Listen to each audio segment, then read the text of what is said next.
శ్రీమాత్రే నమ. జయ గురు దత్తాత్రేయ నమ.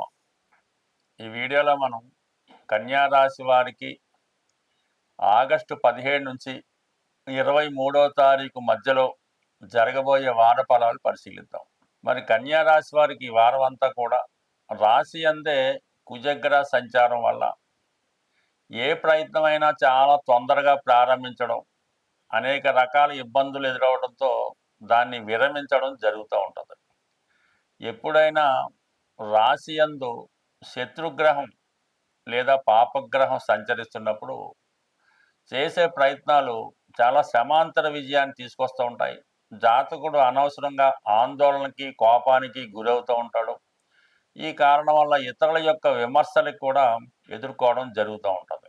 సాధ్యమైనంత వరకు ఈ వారంలో ఈ కుజగ్రహ ప్రభావం వల్ల జాతకుడు ఎవరితో కూడా ఘర్షణ పెట్టుకోకుండా, ప్రమాదకరమైన వృత్తులు చేయకుండా, వాహనాలు వేగంగా నడపకుండా జాగ్రత్తగా ఉండడం చెప్పుకోదగ్గ సూచన ఈ రాశి వారికి.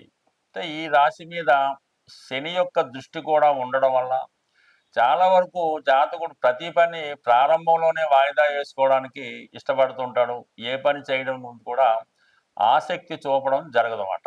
ఈ విధంగా చాలా వరకు ఎవరైనా కొంత దీర్ఘకాలిక అనారోగ్య సమస్యలతో ఉన్న వాళ్ళకి ఈ సమయంలో ఏదైనా వైద్యం చేయించుకోవడం కానీ, సర్జరీ లాంటివి చేయించుకోవడం కానీ, లేదంటే ఏదైనా ఆయుర్వేదిక వైద్యం లాంటివి ఇటువంటివి చేసుకోవడానికి కొంతవరకు ఈ గ్రహస్థితి సూచిస్తుంది. అయితే వీటన్నిటినీ పాజిటివ్గా మార్చడానికి లాభస్థానంలో బుధగ్రహ సంచారంతో పాటు ఈ నెల అంటే ఈ వారం 20వ తారీఖున శుక్రగ్రహం కూడా 11వ స్థానంలోకి రావడం జరుగుతుంది. అంటే ఇప్పుడు ఏమవుతుందంటే మీరు ఎంత కష్టపడినా కూడా మంచి ఫలితాలు మీకు 20వ తారీఖు తర్వాత 100% ఏ ప్రయత్నం అయినా నెరవేరే అవకాశం ఉంది. అంటే ధనాధిపతి లాభస్థానంలోకి వచ్చినప్పుడు కుటుంబ సభ్యుల సహకారం లభిస్తూ ఉంటుంది.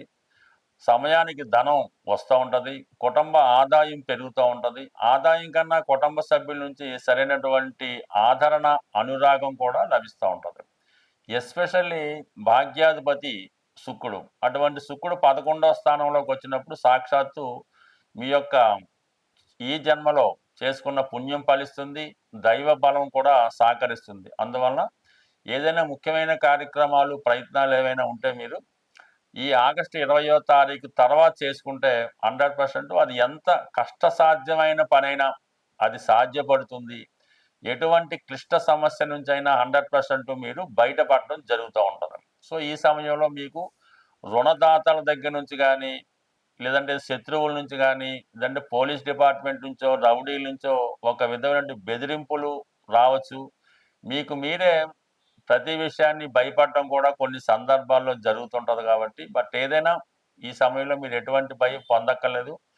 లాభస్థానంలో ఉన్నటువంటి బుధ శుక్రులు మీకు అన్ని విధాలా సహకరించి ఫైనల్గా మీకు విజయం రావడం జరుగుతూ ఉంటుంది. అయితే వ్యయంలో కేతువు, రవి ఉండడం వల్ల కొంత మనీ వేస్ట్ అవుతుంది.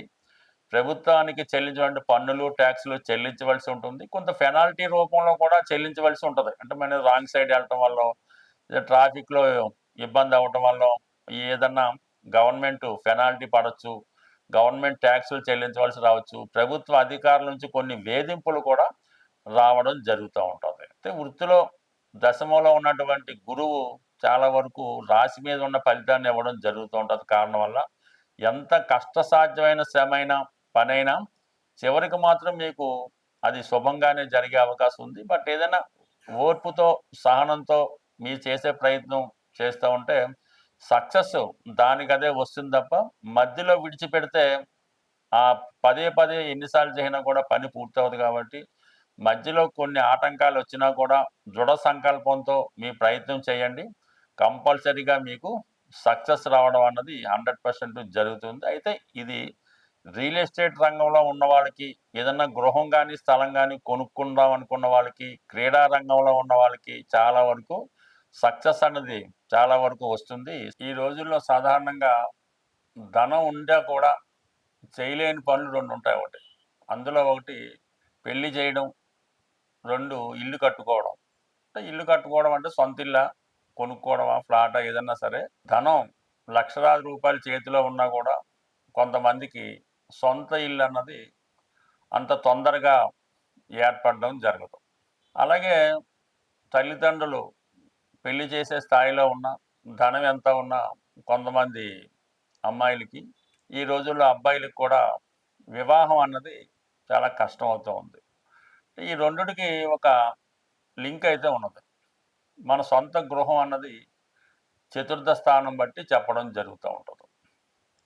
వివాహం అన్నది సప్తమ స్థానం, సొంత గృహం అన్నది చతుర్థ స్థానం. అంటే చతుర్థానికి చతుర్థం సప్తమం అవటం వల్ల గృహాన్ని బట్టే పెళ్ళి శుభకార్యాలు అంటే వివాహం ఆధారపడి ఉంటుంది కాబట్టి ప్రస్తుతం మీరు నివసిస్తున్నటువంటి గృహంలో అంటే తల్లిదండ్రులతో పాటు మీరు నివసిస్తున్నటువంటి గృహంలో వాస్తుపరమైనటువంటి సమస్యలు ఉన్నప్పుడు ఆ వాస్తుపరంగా ఉన్నటువంటి దోషాన్ని బట్టి వివాహం కూడా చాలా వరకు ఆలస్యం అవ్వడం జరుగుతూ ఉంటుంది.